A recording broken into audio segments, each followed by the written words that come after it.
지혜와 인내라는 제목으로 말씀을 나누도록 하겠습니다.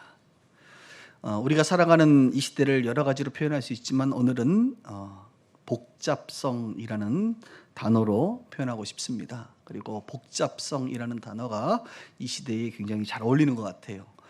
영어로는 complexity라고 말하고 그의 반대말 단순성은 simplicity라고 말을 하는데, 우리가 사는 세상은 단순하기보다는 굉장히 복잡하다는 것을 여러분들이 잘 아실 것입니다. 그렇게 단순하지가 않습니다. 농경사회도 아니고 산업사회가 아니라 그 어려운 지식 융합사회이기 때문에 그렇습니다. 그냥 테크 시대가 아니라 하이테크 시대를 우리가 살고 있습니다. 용어도 어려운 그런 시대를 우리가 지금 살아내고 있다는 겁니다. 어느 것 어느 분야를 보든지 성공적인 삶을 살기 위해서는 이 복잡성을 극복해내야만 하는 과제가 있지요. 목회도 마찬가지인 것 같아요. 예전과 다르게 목회가 굉장히 복잡해진 것 같아요. 여러분 단순해 보이죠? 그렇지 않습니다. 교회 안으로 들어오면 들어올수록 굉장히 복잡합니다. 다양한 사람들과 업무들과 역량들이 필요합니다. 그런데 복잡성을 뛰어넘는 놀라운 방법 중에 하나는 단순성인 것을 우리가 또 깨닫게 되는데요. 그래서 해가 지나면 지날수록 또 내년에는 어떻게 좀 단순하게 해볼까 이런 고민도 한편으로는 하곤 합니다. 이 복잡성이 가득한 세상에서 꼭 필요한 것이 있다면 그것은 바로 이 복잡성을 이겨내는 지혜가 우리 가운데 필요합니다. 인간의 지혜로는 한계를 경험하기 때문에 그래요. 신의 한 수가 필요합니다. 신의 한 수, 정말 신의 한 수와 같은 지혜가 우리가 사는 세상에 필요하다는 겁니다. 그런데 이 신의 한 수라는 말은 사실 우리 그리스도인들에게 굉장히 잘 어울리는 말이에요. 우리가 믿는 신 있잖아요. 하나님, 전능하시고 지혜로우시고 그분이 바로 우리 하나님, 우리 아버지가 되잖아요. 그러니까 그분의 지혜, 하나님의 지혜는 곧 신의 한 수가 될 수 있어요. 동의하시나요? 예. 그래서 여러분들이 이 복잡성을 이겨나가는 데 있어서 하나님의 지혜, 신의 한 수를 얻을 수 있기를 우리가 소망하는 것입니다. 우리가 계속적으로 지금 사도행전을 살펴보고 있는데 이제 막바지에 와 있습니다. 막바지를 읽어나가면 굉장히 복잡합니다. 사도 바울이 이제 예루살렘에 와서 로마로 가기까지의 그 과정이 읽으면 머리가 아플 정도예요. 이런 복잡성 가운데 있는 바울의 모습을 제가 보게 되는 겁니다. 그래서 오늘 이 이야기를 하고 있는 것이죠. 바울은 그를 모함하고 죽이려는 사람들로 둘러싸여 있습니다. 심지어는 40명의 사람들이 금식을 선언하고 바울을 죽이기 전까지는 내가 밥을 안 먹겠다. 즉 이 금식 동맹 군대가 나타날 정도니까 바울의 지금 상황이 굉장히 복잡하고 심란한 상태입니다. 그는 자유롭지 못하고 군인들에 의해서 그의 육체가 매임을 당한 그런 모습이지요. 이 위기의 복잡성을 어떻게 이겨나갈 수 있을까? 저는 바울의 모습 속에서 신의 한 수, 하나님의 지혜를 보게 되었어요. 그 지혜로 극복하고 결국 로마까지 가게 되는 바울의 모습을 발견하게 되었습니다. 바울은 지금 예루살렘에서 유대인들의 고소로 천부장에 의해서 유치가 된 상태입니다. 이 법적인 용어로는 구속 상태는 아니고 이제 호송 중의 피고인의 가유치, 어렵죠? 호송 중의 피고인의 가유치라고 이제 말을 할 수가 있는데, 이런 상태에서는 이제 바울은 이제 신문을 받게 됩니다. 그러니까 예수님도 여러분 보시면 알겠지만 붙잡히시고 나서 단계별로 신문을 받잖아요. 최종적인 판결이 일어나기까지. 마치 우리가 가정법원 상소하면 지방법원, 대법원 이렇게 신문을 받듯이 바울도 이제 신문을 받게 되는데 여러 사람들에게 신문을 절차대로 받게 됩니다. 다행인 것은 바울은 로마 시민권자였기 때문에 폭행을 당하거나 그런 일은 없습니다. 다행히. 그리고 바울은 예루살렘에서 내가 판결받지 않고 난 로마로 가리라 라고 그는 로마에서 황제에게 최종 판결을 받겠다라고 그런 항소를 하곤 합니다. 왜냐하면 단순하게 로마로 가서 판결을 받고자 하는 것이 그의 최종 목적이 아니라 하나님께서 로마까지 가서 복음을 증거하는 증인의 삶을 살게 하기 원하신다는 것을 그는 알았기 때문에 그는 로마행을 선택하게 된 것이죠. 아마도 하나님께서 예루살렘에서 너가 마지막 생을 보낼 것이다, 그것에서 복음을 계속 전해라고 했으면 아마 바울은 그의 이 로마 시민권자의 그 권리를 포기하고 예루살렘에 머물면서 평생을 바쳤을지도 모르겠습니다. 그러나 그의 마지막은 로마였던 것이죠. 우리가 읽은 성경 본문에 보면 밤에 주님께서 말씀하세요. 11절을 다시 한번 보겠습니다. 그날 밤에 주께서 바울 곁에 서서, 그러니까 밤에 하나님께서 바울에게 나타나신 거예요. 뭐라고요? 담대하라. 내가 예루살렘에서 나의 일을 증언한 것 같이 로마에서도 증언하여야 하리라 하시니라. 뭐 꿈에 나타났을 수도 있고 아니면 정말 환상 가운데 나타났을 수도 있습니다만 어쨌든 중요한 건 하나님께서 바울에게 말씀하셨다는 겁니다. 그 말씀의 내용이 뭐예요? 너는 예루살렘에 있지 않고 결국 로마로 갈 거야. 로마에 가서 예루살렘에서 너가 나를 만난 그 간증을 너는 하게 될 거야. 너는 복음을 증언하게 될 거야 라고 위로해 주시고 격려해 주시는 겁니다. 바울은 이 말씀을 듣고 어떤 마음이 들었을까요? 확신이 있었습니다. 하나님께서 이렇게 친히 나에게 말씀하신 것은 분명하구나. 그동안 동역자들을 통해서도 여러 가지 말씀을 했지만 우리 주님께서 확실하게 나에게 말씀하시는구나. 물론 로마로 가는 과정은 우리 주님 말씀하지 않아요. 우리 주님은 늘 결론만 말씀하시는 경향이 있으십니다. 그렇죠? 우리 주님은 늘 두려워하지 마. 결론만 얘기해. 그 과정을 좀 얘기해 주면 좋은데 왜 내가 두려워하지 않을 수 있는지 과정을 말하면 좋겠는데 우리 주님은 늘 과정 생략하시고 말씀이 짧으세요. 그래서 결론을 주로 말씀하시는 경향이 있어요. 그 과정이 어려움도 있을 수 있고 핍박이 있을 수 있지만 바울은 아마도 그것을 감내하면서 오직 하나님만을 의지하고 지금의 상황으로 봤을 때 로마로 갈 수 있는 상황이 아니고 어쩌면 그는 죽임을 당할 수도 있지만 그는 하나님만을 의지하여 신의 한 수, 하나님의 지혜를 기대하게 되는 것이죠. 여러분, 바울은 피의자 신분이 되었습니다. 원고는 누구입니까? 유대 지도자들 그 중에서도 대제사장이 직접 고소한 거 아닙니까? 바울은 백성과 율법과 성전을 비방했다. 우리 유대인들에게 가장 중요한 하나님의 백성, 성전, 율법을 비방하고 어겼다는 거예요. 사실 아니죠. 우리 지난 시간에 오해라고 말씀했습니다. 제가 오해입니다. 그러나 고소했어요. 그러니 고소당한 바울은 변론해야 되고 반문해야 되고 신문을 받아야 되는 그런 안타까운 사정 가운데 있게 됩니다. 그는 천부장을 거쳐 유대 공의회를 거쳐 가이사랴 총독에게 신문을 받게 됩니다. 그런데 제가 성경을 연구하면서 이 신문 과정에서 바울의 변화가 일어나요. 어떤 변화냐면 반론의 변화가 일어납니다. 반문, 피고의 반문에 있어서 바울이 하나님의 지혜를 깨달은 것 같아요. 그래서 그 이후에 보면 동일한 반응을 하게 되는데 그 내용이 뭐냐? 오늘 우리가 읽은 15절에 보면 이런 말이 있죠. 그들이 기다리는 바 하나님께 향한 소망을 나도 가졌다. 벨리스 총독의 앞에서 지금 얘기하는 건데 하나님께 향한 소망을 내가 가졌다. 하나님께 향한 소망이 뭐예요? 부활이죠. 부활. 우리에게 의인과 악인의 부활이 있으리라.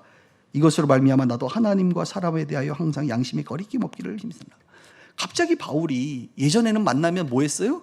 내가 다메섹에서 어떻게 예수 믿었고 그러면서 그 사람들을 향하여 너희가 십자가에 죽인 예수가 바로 하나님의 아들이다 이러면서 막 엄청나게 사람들의 마음을 힘들게 할 정도로 복음을 증거하는 쪽으로 방향을 잡았는데 신분의 과정에서 바울이 직접적인 복음을 전하지 아니하고 하나님께 향한 소망이라는 단어를 쓰기 시작해요. 하나님께 향한 소망. 나는 하나님께 향한 소망을 가졌고 그 소망을 말했을 뿐이다 이겁니다. 내가 무슨 죄가 있냐 이렇게 말하는 거예요. 그 시작은 어디서부터냐면 이제 유대 공회가 모였는데 그때 바리새인들과 사두개인들이 함께 모여서 바울을 지금 신문하고 있었습니다. 예전 같았으면 바울이 그냥 두 눈 부릅뜨고 달려들고 직접적인 복음을 전하면서 막 죄를 회개시키고 그랬을 건데 그때 바울이 어떻게 말하냐? 사두개인들은 부활을 안 믿거든. 사두개인들은 성령을 안 믿어. 사두개인들은 천사를 믿지 않아요. 그런데 오늘 이 판결하는 그룹들이 뭐예요? 바리새인 그룹과 사두개인 그룹의 리더들이 모였거든. 바울이 뭐라고 말하냐? 나는 하나님께 향한 소망, 부활에 대해서 얘기했다. 그가 부활에 대해서 얘기했잖아요. 여러분 사실을. 그것을 강조하는 거예요. 여러분 같은 말이라도 어떤 키워드를 쓰느냐, 같은 말이라도 어느 쪽으로 표현하느냐, 같은 말이라도 어느 방향으로 집중하느냐는 이 대화에 있어서 굉장히 중요하거든요. 그죠? 근데 바울이 뭘 얘기해? 부활을 얘기하는 거야. 부활. 그랬더니 두 그룹 중에 한 그룹, 바리새인 그룹들은 부활을 믿거든.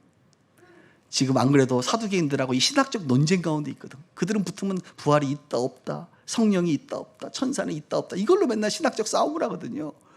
바울은 지금 그걸 얘기하는 거야. 나는 부활을 믿는다. 하나님께 대한 부활의 소망을 믿는다. 그랬더니 바리새인들이 갑자기 태도가 달라졌어. 아니 보니까 뭐 별 문제 없구만 뭐. 그래가지고 그 예루살렘 공회의 신분에서 죽음을 당하지 않고 위기를 벗어나게 되는 놀라운 일이 벌어집니다. 그때부터 바울은 오늘 벨릭스 앞에서 또 뭐라고 얘기하는지, 하나님께 대한 소망, 부활을 얘기하기 시작하는 거예요. 굳이 뭐 돌에 맞아 죽을 필요는 없습니다, 여러분. 그죠? 바울이 아마도 구류되어 있는 동안에 하나님께서 그에게 지혜를 주신 것 같아요. 그리고 바리새인과 서기관, 뭡니까?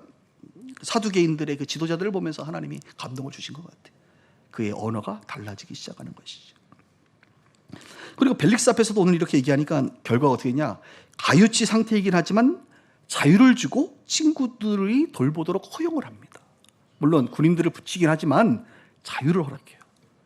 하나님이 주신 지혜의 결과가 바로 이 복잡성을 돌파하는 장면이 바로 나오는 것이죠.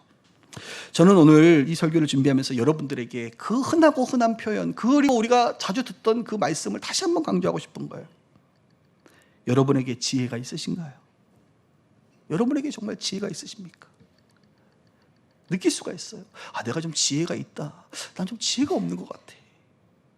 아이들을 양육하고 직장을 생활을 하고 여러분들이 준비한 모든 일들을 감당하며 나갈 때 여러분들 가운데 좀 지혜가 있는 것 같으세요? 어떠세요? 이 복잡성의 한복판에서 지혜의, 하나님의 지혜, 신의 한 수를 여러분들이 맛보고 계시는지 저는 묻고 싶은 겁니다. 예수 믿고 나면 하나님께서 부어주시고자 하는 가장 대표적인 은사가 뭐라 그랬어요? 지혜의 은사입니다. 지혜. 하나님이 그냥 주시고 싶어요.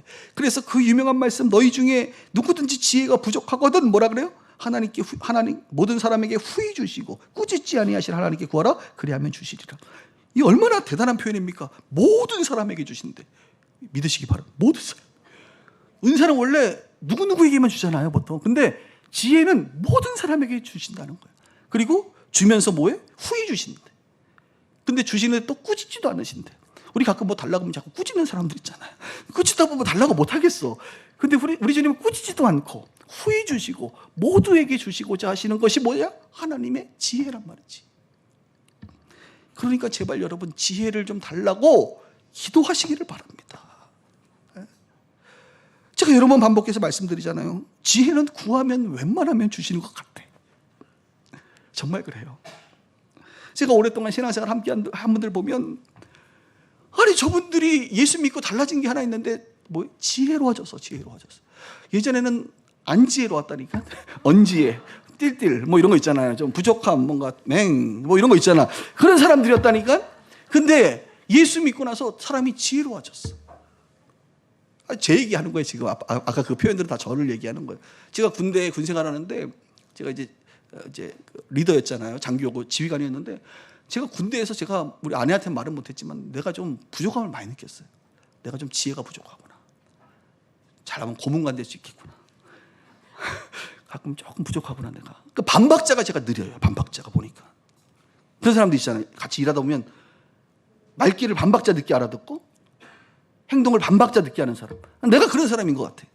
그런데 여러분 제가 성령을 받고 너무 중요한 거예요. 성령을 받고 정말 찐하게 받고 내 안에 성령이 계시잖아요. 성령님으로 충만해진다는 건 뭐냐? 여러분 성령이 충만해졌다가 다시 안 충만했다가 이게 반복되잖아요. 우리가 성령 충만할 때마다 우리 안에 이 성령께서 지혜를 우리 가운데 계속 부어주세요.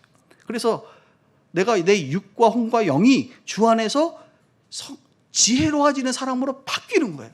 그래서 내가 군생활하면서 조금 그랬는데 점점 시간이 지나면서 좀 지혜로워져서 요즘에 제가 가장 많이 듣는 표현이 뭔지 아세요? 우리 이우재 교수님이 저한테 그런 말을 많이 해요. 우리 장 목사님은 또 얘기하려고 했어요. 그런데 참 순발력이 있다. 아니 내가 반박자 늦은 사람이었다니까. 근데 그분이 나한테 제일 많이 쓰는 표현이 순발력이 있다는 거야. 그래서 내가 가만히 생각해보니까 조금 있는 것 같아. 가끔 엉뚱하게 순발력을 발휘할 때가 있어서 좀 문제가 있지만 제가 좀 바뀐 걸 제가 느낀다니까요. 제가 좀 사람이 좀 됐어요, 이제. 옛날에는 이게 무슨 말을 하지? 그래서 제가 공부를 그렇게 잘하지 못했어. 지혜가 없어가지고 읽어도 이게 무슨 말인지 잘 모르겠는 거예요. 근데 지금은 그냥 문장이 끝나기 전에도 무슨 말인지 알겠더라고. 그런 경험이 종종 있어요. 동의할 수 없다. 뭐 이런 표정을 짓는 분들이 계신데 뭐 어쩔 수 없어요. 솔로몬을 보세요, 여러분. 솔로몬이 성전 지고 하나님께서 나타났는데 뭘 구합니까? 지혜를 구하기. 하나님이 어떻게 했다? 성경에 보니까 기뻐했다. 지혜를 구하는 걸 너무 기뻐하세요. 그래서 지혜 플러스 보너스까지, 부와 영광까지 주는 거예요. 저는 이 시대도 동일하다고 생각해요. 여러분들의 삶 가운데 지혜를 구하세요. 그러면 지혜로워지면 인생에 보너스가 붙습니다. 뭐예요? 부와 영광이 붙을 가능성이 높아요. 지혜로운 사람에게. 지혜 구하기를 기뻐하시는 하나님이신데 표현도 보세요. 모든 사람에게 주신다. 꾸짖지 않고 준다. 후히 준다. 이렇게까지 말씀하시는데 우리가 지혜를 구하지 못할 이유가 어디 있냐 말이에요. 그래서 우리 빗소 가족들은 이 복잡한 세상 가운데 하나님의 지혜, 신의 한 수로 말미암아 특별히 이 단순성의 한 수가 여러분들 가운데 펼쳐져서 오늘 바울이 복잡하게 얘기하네요. 그때부터 무조건 신문할 때마다 이 얘기, 나는 하나님께 소망을 두고 말했고 그것을 위해 산다. 내가 전한 것은 다른 게 아니라 하나님께 향한 소망이었다. 계속 이거 반복해. 그리고 또 뭐라 그러면 나 항소합니다. 아주 심플해. 하나님께 소망을 뒀습니다. 뭐라 그러면 나는 항소하노라. 항소 안 하고 그냥 여기 있으면 풀어줄 텐데 그래도 나는 항소합니다. 왜? 로마 가야 되니까. 나는 항소합니다. 딱 두 마디 하는 거예요. 우리 예수님도 여러분 그 복잡한 신문 과정에서 뭐 별의별 이야기 있고 막 그럴 때 뭐라고 얘기하십니까? 하나님의 지혜시 그분은 입을 그냥 다무셔요. 침묵하노라. 말하지 않겠다. 그리고 갑자기 상대방이 진리를 말하면 내 말이 옳도다. 뭐 이 정도? 자신의 그 신분을 정체를 드러내죠. 나는 하나님의 아들이다. 나는 구원자다. 나는 인간의 죄를 사는 자다라고 하는 그 사실만큼은 얘기하지만 그 외만큼은 얘기를 안 해요. 왜? 그분은 죽으셔야 되니까. 자기가 죽어야 될 걸 알기 때문에 굳이 반문하지 않는단 말이에요. 자신의 뜻을 온전히 이루는 이 복잡성 가운데 신의 한 수의 단순성이 놀랍게 펼쳐지는 거예요. 이 복잡성을 이기는 또 하나의 비결은 뭐냐면 오늘 두 번째 주제인데 바로 인내입니다. 인내 한번 따라해 볼까요? 인내.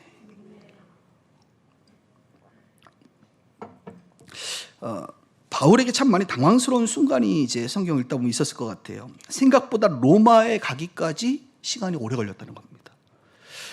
보통 이렇게 신문 받고 나면 이제 가이사랴의 총독 벨릭스까지 신문 받고 바울은 아마도 바로 이제 로마로 나 이제 항소하니까 바로 로마로 이동을 했을 거라고 그는 예측했을 것 같아요. 그런데 놀라운 사실은 이 가이사랴에 무려 2년 동안 구류를 당합니다. 2년 바울이. 왜냐? 벨릭스 총독이 바울을 일 처리하는 것을 후임자에게 맡겨버렸어요. 후임자 오면 후임자가 알아서 하고 2년간 그냥 구류를 해버립니다. 한번 볼까요? 27절 마지막에 이태가 2년이에요. 지난 후 보르기오 베스도라는 사람이 이제 벨릭스의 소임을 이어받아 벨릭스가 유대인의 마음을 얻고자 바울을 구류하여.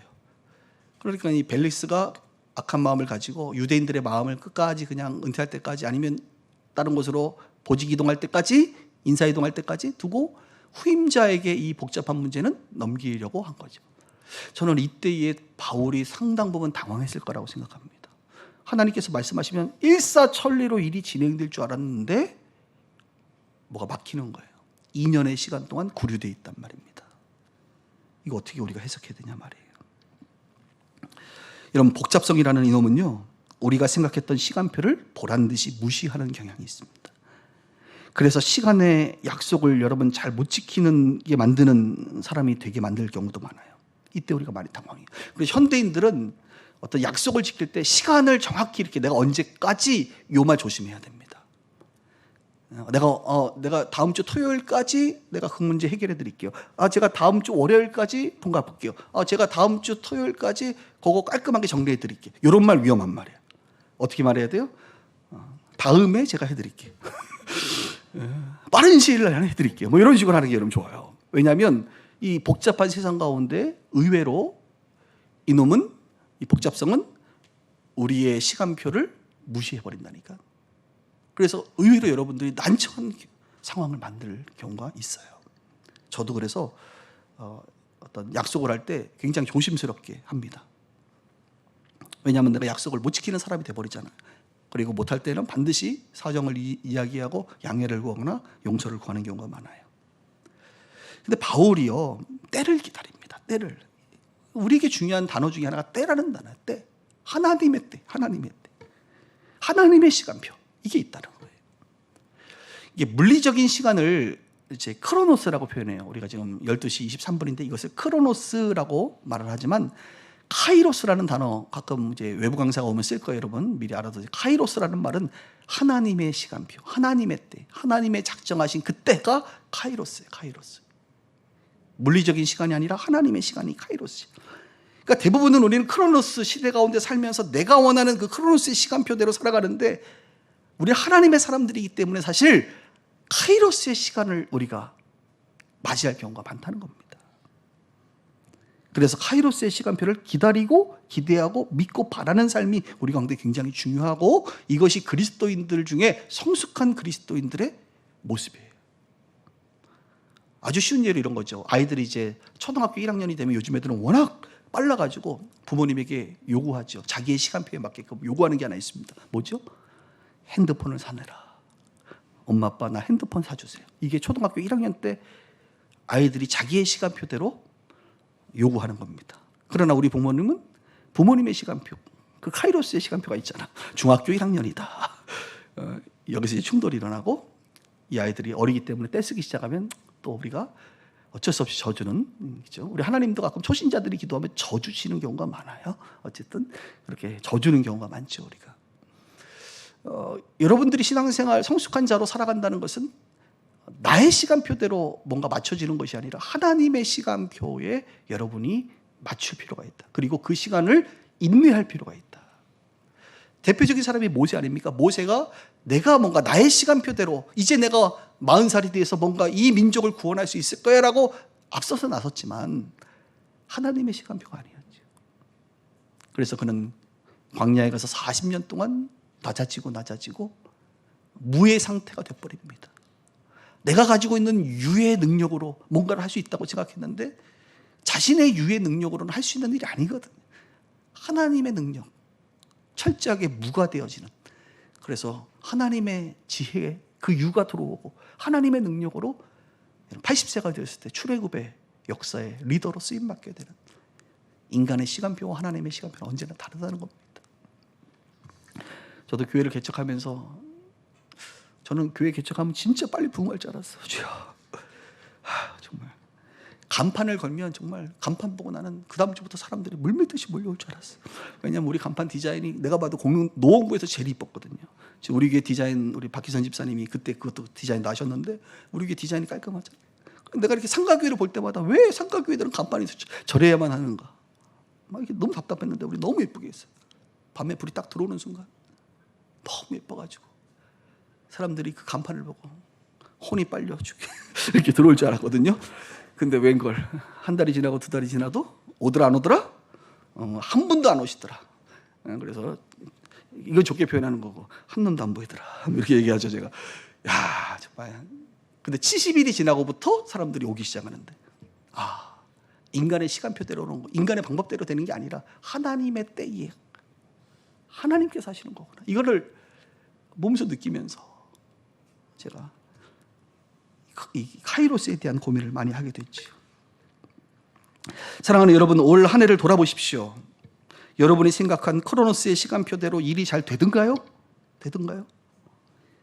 이 복잡성의 시대는 여러분이 생각했던 시간표대로 보란듯이 여러분들을 무시해버리는 그런 역할을 한다 이겁니다. 나의 시간표가 아니라 하나님의 시간표, 카이로스의 시계를 볼 수 있는 이 영적인 눈이 필요한 거예요. 그래서 여러분 기도하시는 거예요. 이제 오늘 말씀대로 하나님 나에게 지혜를 주세요라고 기도하시고, 또 하나는 하나님 나에게 하나님의 시간표를 볼 수 있는 눈을 허락해 주세요. 그리고 그 하나님의 시간표를 내가 볼 수 있을 뿐만 아니라 보지 못한다 하더라도 하나님의 시간표가 있음을 알고 믿고 인내할 수 있게 인내를 허락해 달라고. 오래 참음을 허락해달라고. 성령의 9가지 열매 중에 하나가 오래 참는 거거든. 참아야 돼. 견뎌야 돼. 제가 제일 사랑하는 단어죠. 견디어라. 사랑은 언제나 오래 참고, 사랑의 시작은 고린도전서 13장에 오래 참는 것으로 시작하고 마지막은 뭐라 그랬어요? 바라고 믿고 견디느리라. 여러분이 자녀를 사랑하기 때문에 참고 견디는 것처럼 하나님을 사랑하고 하나님의 나라를, 또 여러분들의 그 일들이 사실 여러분들의 일이 아니에요. 하나님의 일을 우리가 하는 거잖아요. 하나님의 일꾼으로 살아가는 거 아닙니까? 왜 조급하세요? 왜 여러분의 시간표에 맞추세요? 하나님의 일인데 하나님의 시간표에 맞춰서 하세요. 좀 늦으면 어때? 좀 돌아가면 어때? 하나님의 시간표가 있다 이겁니다. 우리 믿음의 사람들, 선배들이 다 그렇게 살았어요. 히브리서 12장 1절에 보면 이런 말이 있잖아요. 이러므로 우리에게 구름같이 둘러싼 허다한 증인들이 있으니 모든 무거운 것과 얽매이기 쉬운 죄를 벗어버리고 인내로써 우리 앞에 당한 경주를 해라. 인내로써. 스포츠 요즘에 하잖아요. 스포츠 운동하는 사람들이 인내. 저 요번에 정말 너무 잘했어. 우루과이. 우리나라 스타일이 어떻게요? 처음에는 잘 이렇게 빌드업 잘 만들어 가다가 갑자기 변수가 한번 생기면 훅 무너져가지고 그냥 막, 아니면 골 한 번 넣었다가도 흥분해가지고 2골 먹고 막 이러잖아. 근데 이번에는 90분 동안 뛰는데 내가 느끼기에 이런 것 같아요. 우리 선수들이 상당히 참고 뭔가 끝까지 뭔가 이렇게 자기 스타일대로 자기 성질대로 안 하고 뭔가 이렇게 했던 느낌이 조금 저만 느꼈나요? 우리 이유재 교수님 표현대로 괜히 얘기했다. 그죠? 그런 느낌이 좀 받았어요. 상당히 이렇게 절제를 하는구나. 그런 느낌을 좀 받았는데, 인내로서 우리가 달려가야 될 그 경주, 하나님의 그 사명은 인내로서 가는 거예요. 허다한 증인들, 선배들은 인내로 갔어요. 인내할 수 있기를 축복합니다. 인내가 필수예요. 자, 말씀을 정리하면서 제가 마태복음 10장 예수님의 말씀이 떠올랐어요. 예수님의 말씀, 마태복음 10장 16절 이하에 보면 이런 표현이 있습니다. 예수님이 제자들을 이제 파송하면서 이런 표현을 쓰죠. 보라, 내가 너희를 보냄이 양을 이리 가운데 보낸 것 같다. 네? 그렇죠. 제자들을 보내는 것이 이리 가운데 보내는 것 같다. 이 세상은 복잡하고 죽이려고 달려드는 사람들이 많잖아. 그렇게 느끼는 거예요, 예수님이. 그런데 그때 예수님이 뭐라고 말합니까? 너희는 뱀같이 지혜롭고. 지혜를 말하는 거예요. 뱀같이 지혜롭고. 첫 번째가 지혜예요. 비둘기같이 순결하라. 사람들을 삼가라. 그들이 너희를 공회에 넘겨주겠고. 지금 바울의 얘기잖아요. 그들의 회당에서 채찍질하고. 예수님 얘기잖아요. 또 너희가 나로 말미암아 총독들과 임금들 앞에 끌려간다. 바울 얘기잖아요, 오늘. 이런 그들과 이방인들에게 증거를 되게 하려 하심이라. 그런데 뭐라고 말하냐? 너희를 넘겨줄 때에 어떻게 또는 무엇을 말할까 염려하지 말래요. 왜요? 그때에 너희에게 할 말을 주시리니. 말하는 이는 너희가 아니라 너희 속에서 말씀하시는 이 곧 너희 아버지의 성령이시라. 바울의 이야기 아닙니까? 바울이 총독들 앞에 갔을 때 할 말을 성령께서 깨닫게 하시고 지혜를 주셔서 할 말을 하게 하시는 거예요. 놀라운 신의 한 수의 표현을 쓰는 거예요. 그리고 22절 마지막에 이렇게 말합니다. 또 너희가 내 이름으로 말미암아 모든 사람에게 미움을 받을 것이나 끝까지 견디는 자는 구원을 얻으리라. 견디는 게 뭐예요? 인내잖아, 인내. 예수님이 제자들 보내면서 세상에 보낼 때, 마찬가지로 저와 여러분들을 세상에 보낼 때 우리 주님이 두 가지, 첫 번째는 지혜요, 마지막은 인내야. 견뎌야 돼. 그래야 구원을 받고 그래야 너희를 감당할 수 있어라고 말하는 거예요. 그런 이 복잡한 세상 가운데 살아가는 저와 여러분들에게 꼭 필요한 게 뭐예요? 하나님의 지혜와 인내입니다. 인내. 하나님으로부터 오는 그 인내. 인내할 수 있는 힘 말이죠. 하나님께서 우리를 조선시대가 아닌 지금, 아프리카가 아닌 왜 이곳에, 우크라이나가 아닌 왜 대한민국에 태어나게 하시고 살게 하시느냐. 이유가 있다니까요. 계획이 있다니까요. 하나님의 섭리가 있는 겁니다. 그 하나님의 계획과 섭리를 이루기 위해서 우리에게 필요한 건 지혜입니다. 지혜. 복잡한 세상 가운데 단순함의 역설, 파워가 필요한 거예요. 복잡한 문제를 풀어갈 때 복잡하게 풀 것이 아니라 단순하게 풀어내는 하나님의 지혜가 필요한 거예요. 그리고 인내가 필요한 겁니다. 내가 알지 못하는, 그래서 2년의 시간 동안 바울은 어떤 생각을 했을까? 초신자가 아니었으니까 분명히 하나님의 신뢰가 있었을 거라고 저는 믿어요. 2년의 시간 동안 바울은, 이 2년의 시간이 흐르잖아. 지금 시간이 흘러가거든. 시간이 흐르는 동안 나는 구류되어 있지만 중요합니다, 여러분. 하나님은 일하시고 있다는 거예요. 모세가 40년 광야에 짱 박혀서 시간은 40년이 흐르지만 하나님은 이스라엘 백성들과 애굽을 준비시키고 있었다는 거예요. 우리는 아무것도 안 하는 것처럼 시간이 흘러가는 것, 낭비되는 것 같지만 하나님은 낭비로 여기지 아니하시고 자신의 일을 하고 계신다는 거예요. 쉬지 않으시는 하나님이시잖아요. 그래서 여러분들의 삶 가운데 뭐가 시간이 낭비되는 것 같고 그냥 시간이 나의 발전과 상관없이 흘러가는 것 같지만 그렇지 않고 하나님이 지금 무언가를 일하고 있다는 것을, 2년간 구류당하고 있는 바울의 인생 가운데 하나님이 무언가 일하고 있다는 것을 믿는 믿음, 그 영의 눈이 열려야 된다는 것이죠. 말씀을 정리하면서 사랑하는 여러분, 오늘 지혜와 그 인내가 여러분들 가운데 부어지기를 주님의 이름으로 축원합니다.